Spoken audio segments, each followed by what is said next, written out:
Ahojte priatelia, volám sa Andrej Glezl a som spoluzakladateľ kliniky duševného zdravia Kalma. Naša klinika sa zameriava na starostlivosť o duševné zdravie detí aj dospelých. Na pomoc menším deťom používame v Kalme aj terapiu hrou. Dnes sa rozprávam s magistrou Sarah Kaliskou, ktorá v Kalme pracuje s deťmi technikou nedirektívnej terapie hrou. Zostaňte s nami a dozviete sa, ako táto forma terapie funguje a ako pomáha našim najmenším klientom zvládať mnohé výzvy, ktorým vo svojom vývine čelia.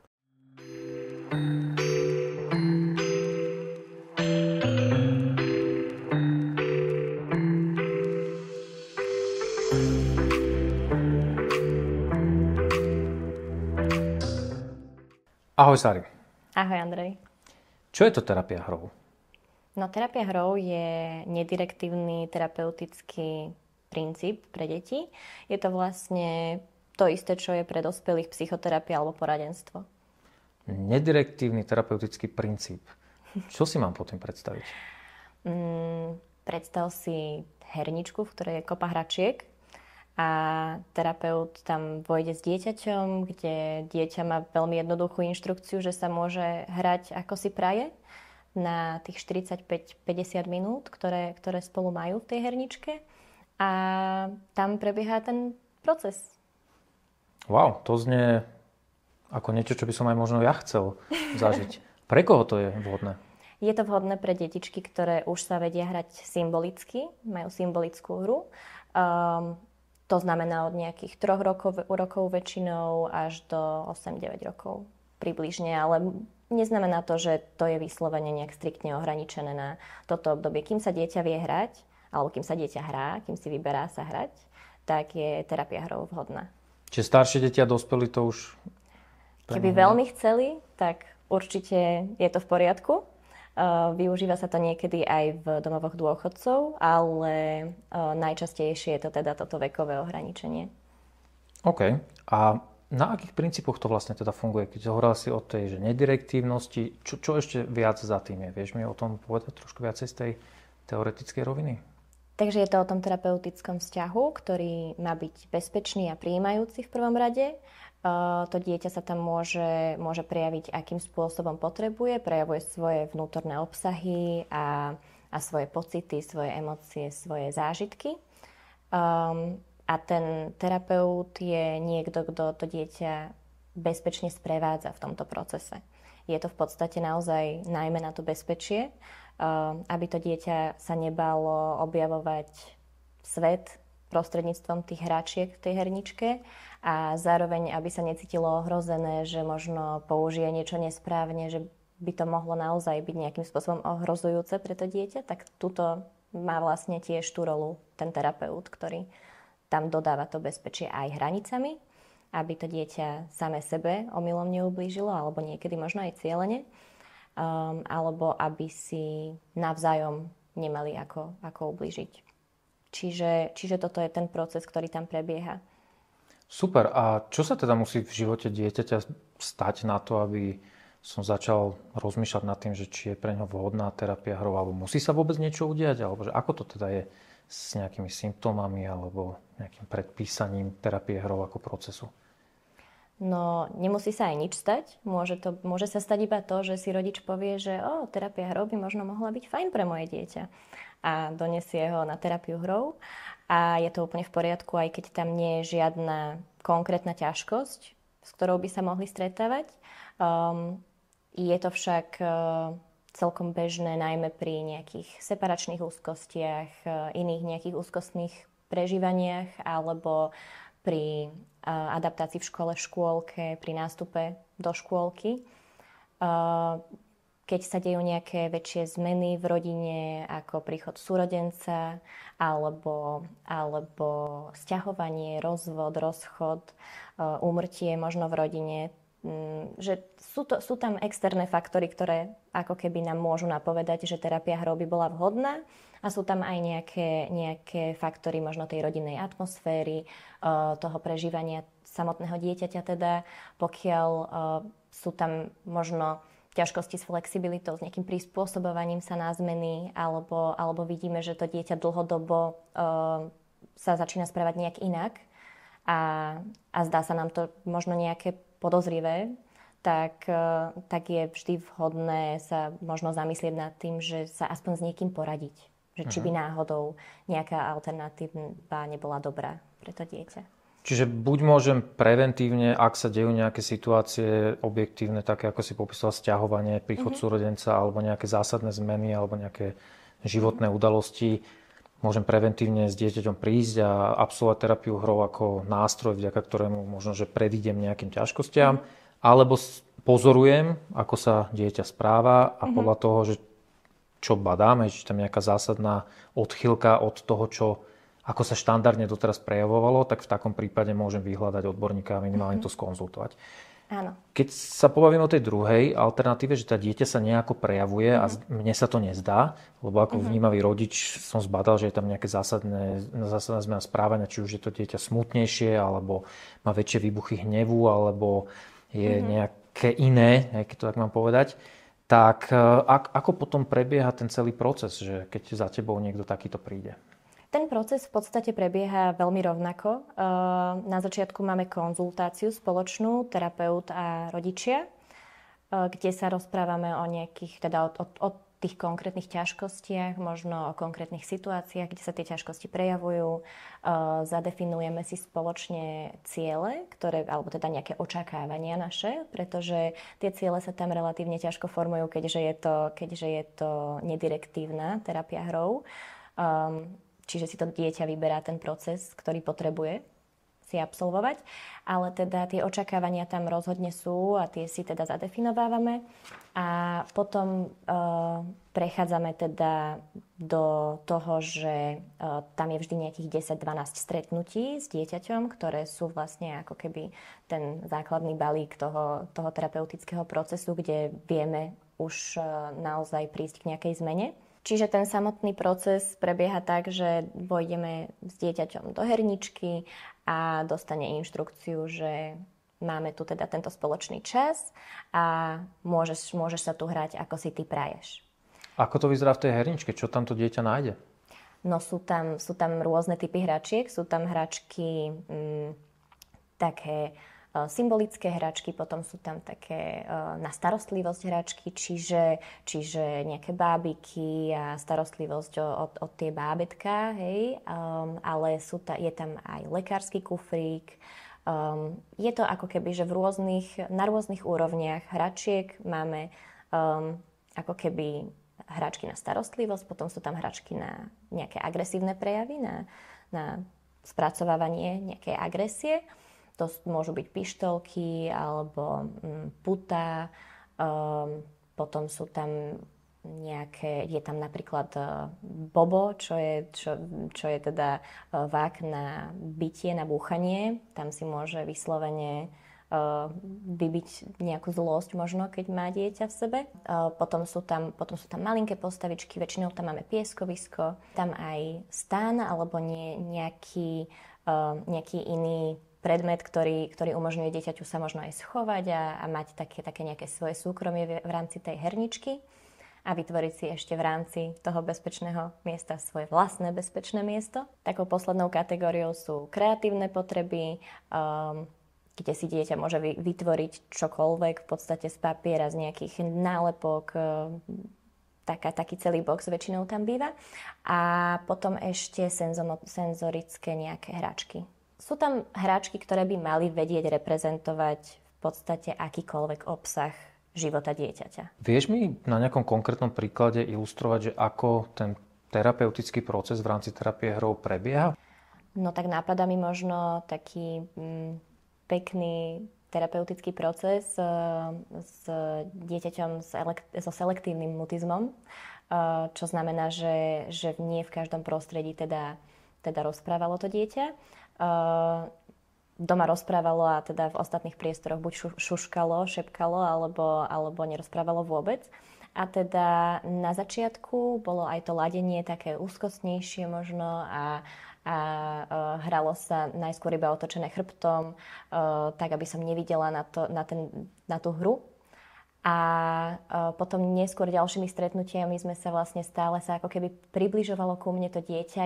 Ja rešpektujem vždy, alebo teda terapeut herný rešpektuje tú vzdialenosť, ktorú si zvolí to dieťa, rešpektuje aj ten spôsob ako keby tej hry, aký si zvolí to dieťa. A pokiaľ si dieťa vyberie, aby to ten terapeut nevidel, tak to rešpektujeme. A teda postupne týmto rešpektovaním tých hraníc, ktoré si zadávalo to dieťa samotné, sa začalo najskôr otáčať, aby som videla tú hru, potom začalo sa približovať s tou hrou, aby som bola bližšie, aby som možno aj trošku počula.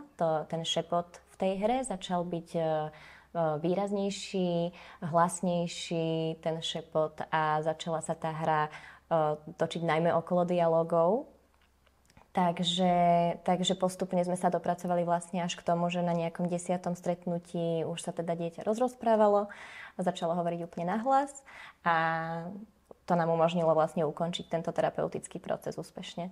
Mňa zaujalo, keď si predtým hovorila o tých agresívnych hračkách, o teda hračkách, ktoré pomáhajú pri tých agresívnejších prejavoch. Ako to v takom prípade v tej herničke vyzerá a funguje? No, dieťa si vyberá, s čím sa potrebuje hrať, čo si potrebuje buď prehrať, alebo čo by si chcelo nasýtiť. Možno niekedy nie úplne má možnosť v iných prostrediach si nasýtiť práve nejakú agresívnu hru. A v tej našej herničke je to tam prijímané bezpodmienečne. Je to v poriadku.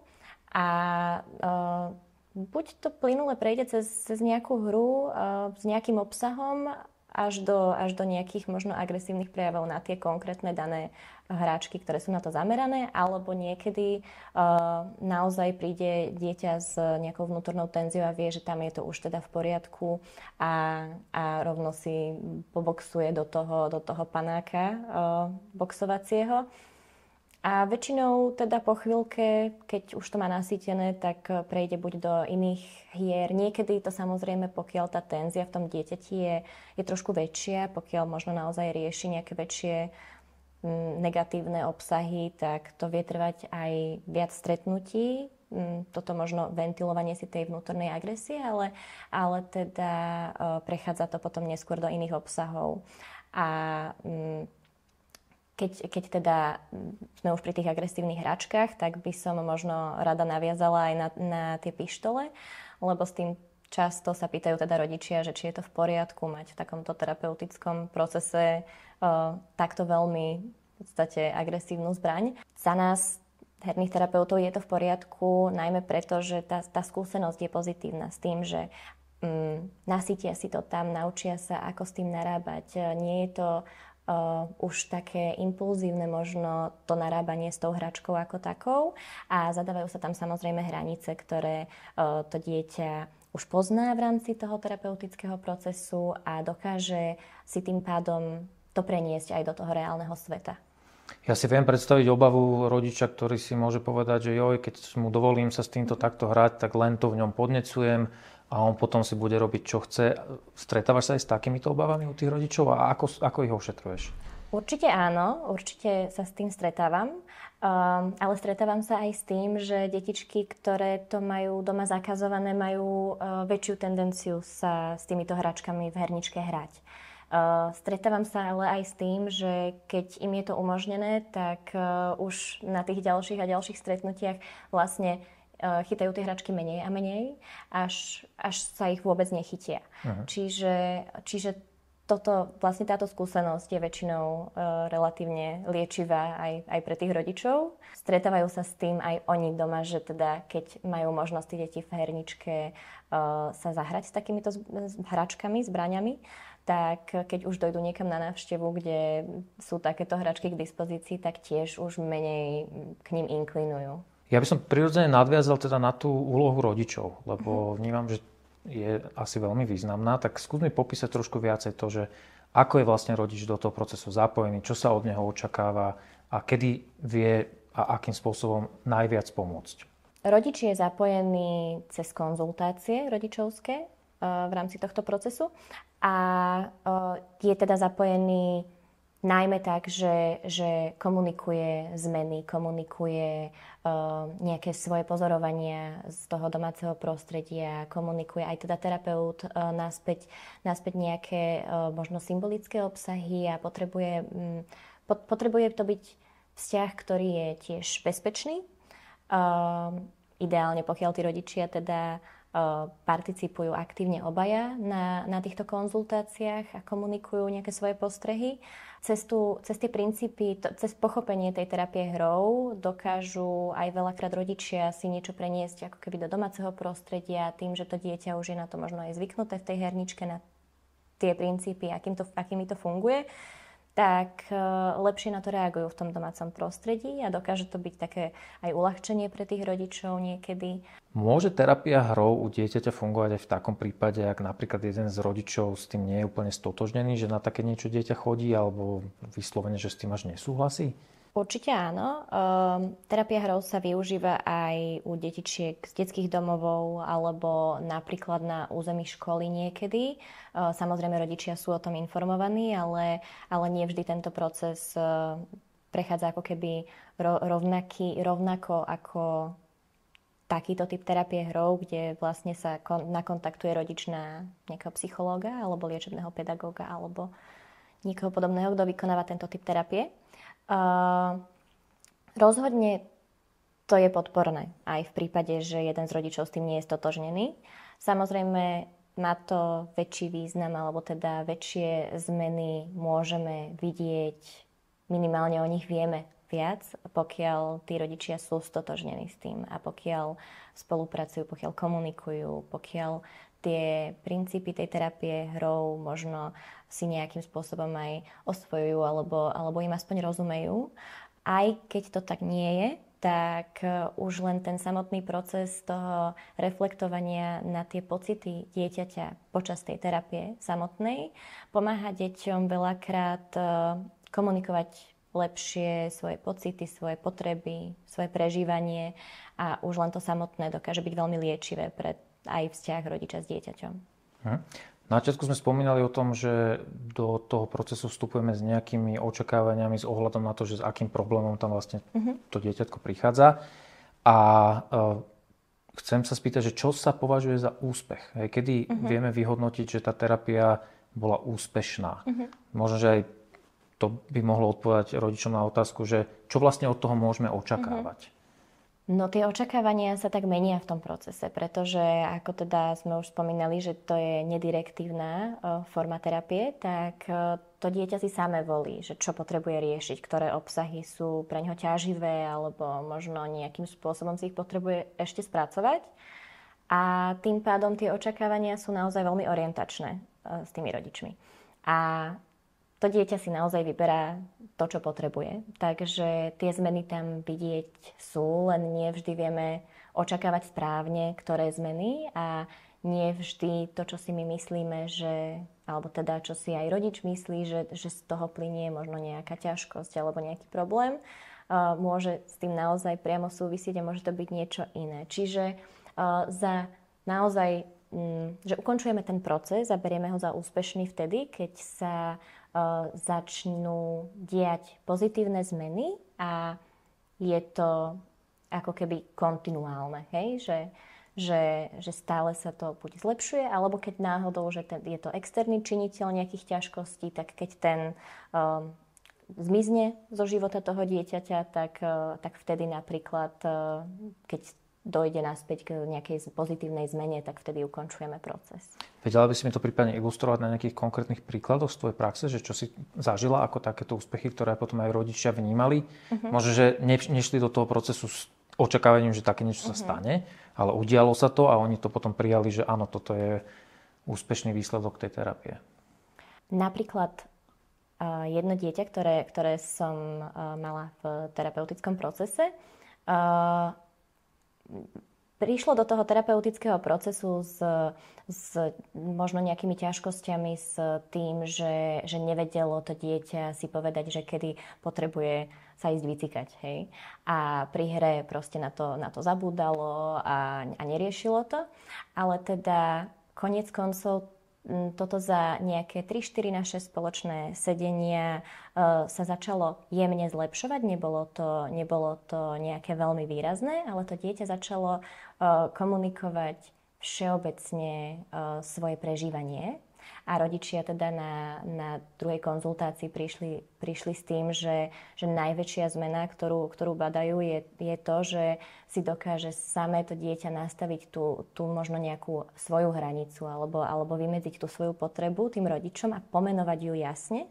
A teda nebolo to vlastne spojené nakoniec iba s týmto jedným izolovaným problémom, ale všímali si to všeobecne na tom vzťahu, ako sa im menil.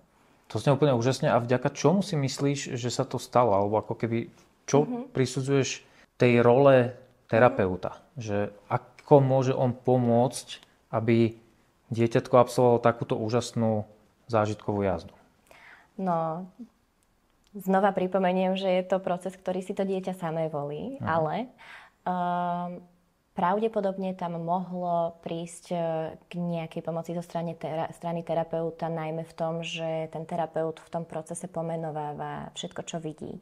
Pomenováva tú hru, pomenováva to, aký má dojem z tej emócie, ktorú to dieťa má počas toho terapeutického procesu, počas tej hry konkrétnej.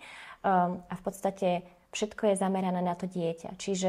Čiže aj keď to dieťa samotné ešte nevie pomenovať, že teraz som smutný alebo z tohto som frustrovaný, tak ten terapeut tam je na to, aby to pomenovával. Aby pomenovával, že myslím, že teraz si z tohto smutný, to ťa asi sklamalo.